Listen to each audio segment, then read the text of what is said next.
À toi, Mossi. Thank you, Daniel.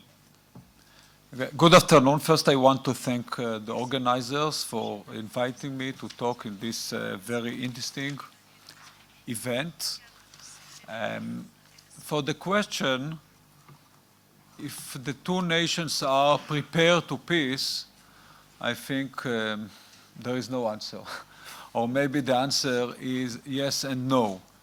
The nations are, I think, shaped as they are indoctrinized by leaders, by media, by narrative. If I check the Palestinian people and the Israeli people, I think both of them, as was mentioned earlier, agree to two states solution. Does it enough? Of course not, because two states solution is very important, but we have to agree on 67 borders, on sharing Jerusalem, and so on and so on. I think some of my colleagues this morning, Mr. David Shemla and Mr. Mohammed Shtai, the others, described the kind of solution that I think probably in this room at least 90% can agree to. And I think one of the problems is that, and I look now on the Israeli nation, okay? I'm not saying that it is different or not different from the Palestinian one.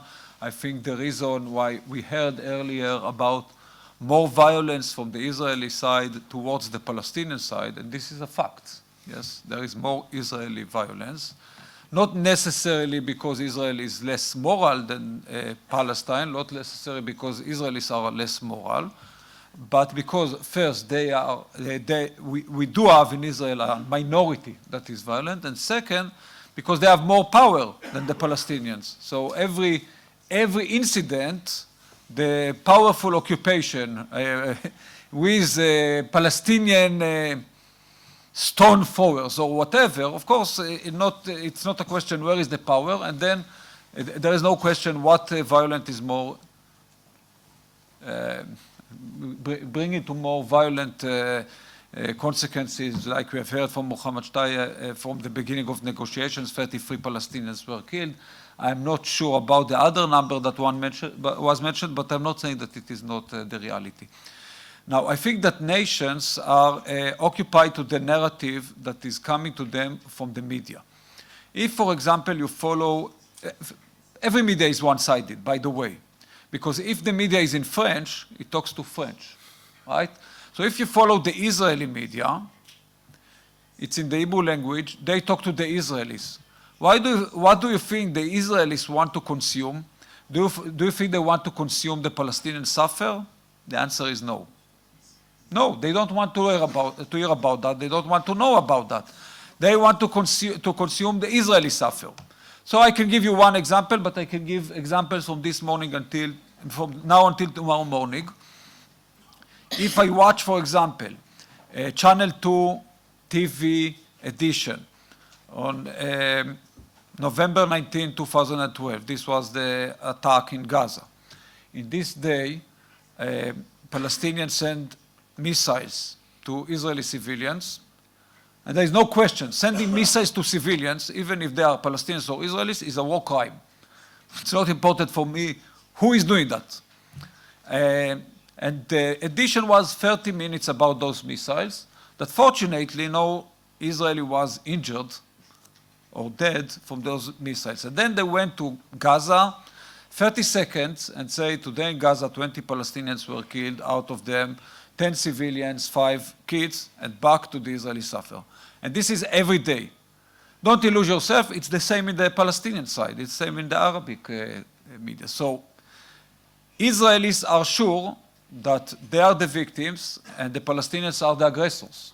Of course, the Palestinians are sure that they are the victims and the Israelis are the aggressors.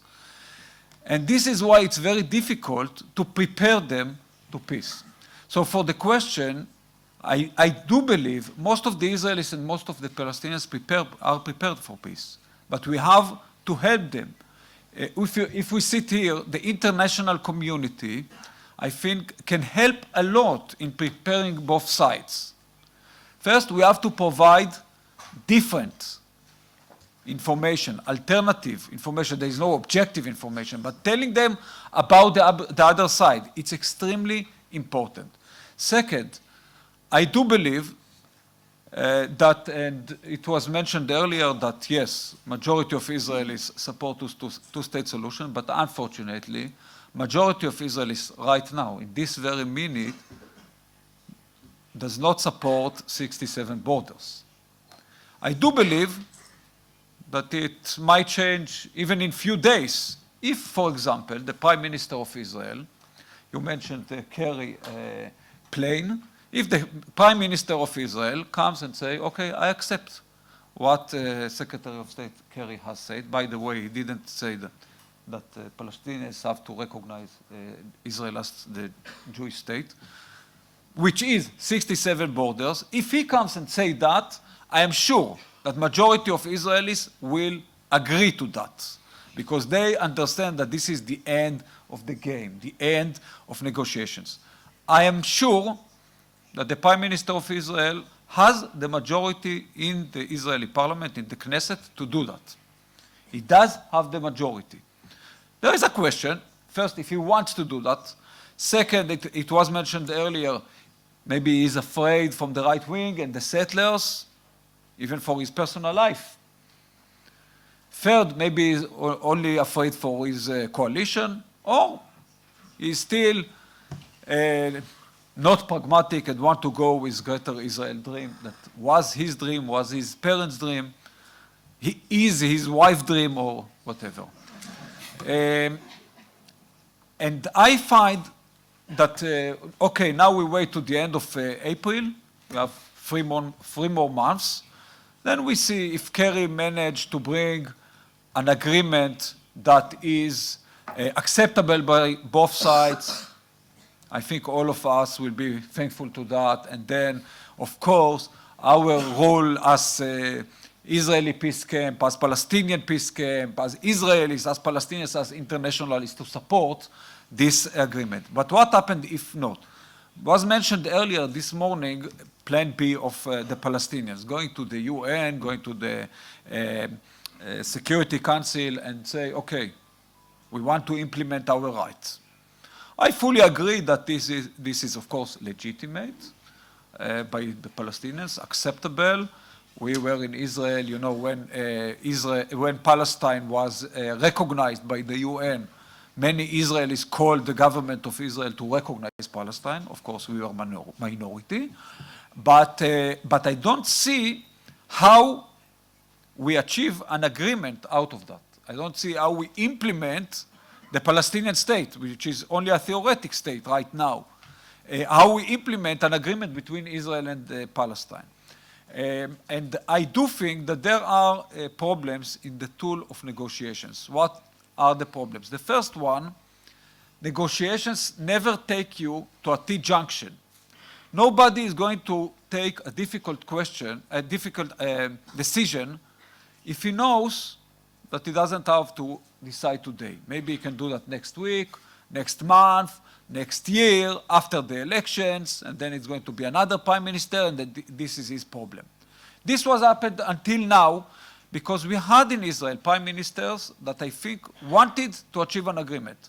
I can mention Barak and Olmert. They made more damage than help, but they wanted to achieve an agreement because they thought we have time.